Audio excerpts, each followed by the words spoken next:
Hello, good morning guys. May schedule tayo ng ating mga sasakyan ngayong araw. Ang ihahatid natin sa client ngayon ay ang ating Toyota Rush. So ayan guys, ayan kung makikita nyo yung mata ko medyo kulang pa sa tulog kasi nag-alaga rin tayo ng baby. May bago tayong baby. So ayan, papainitin ko muna yung sasakyan. Pupunta muna ako sa sasakyan. Ayan, good morning guys. Ihahatid natin itong ating Toyota Rush. Time check 4:07 in the morning.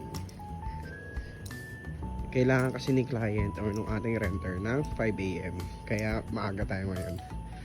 So sabi ko nga sa inyo kanina, kahit puyat, laban lang. So ayan guys, papunta na tayo sa ating client. Nagpapainit lang muna ako ng sasakyan para hindi naman kaagad sira yung sasakyan. Kailangan nating pa-circulate muna yung langis. So ayan, kahit maaga, kahit anong oras, kahit saan kayo, aming mga client or mga dear renters, pupuntahan namin kayo.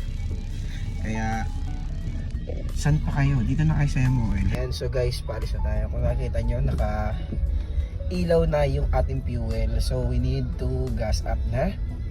And dahil papunta na rin tayo 4:15, papunta na rin tayo sa bahay ng ating client. Ayan guys, papabas muna tayo para bago natin i-turn over kay client, meron naman. So ito palang ating unit is car wash.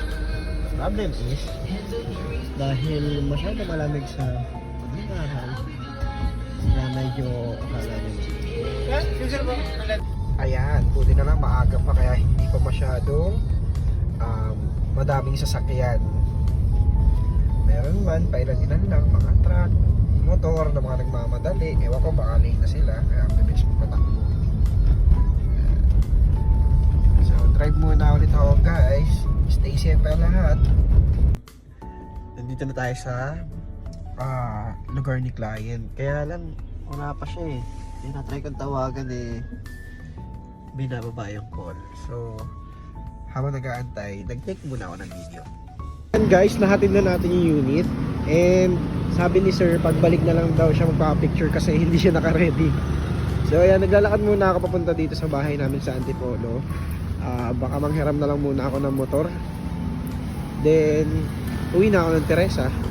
Ito ang Dimasalang Park. Ayan, nakita nyo naman yung Dimasalang Park dito sa Antipolo. Ang dami laging tao dyan pagkagabi.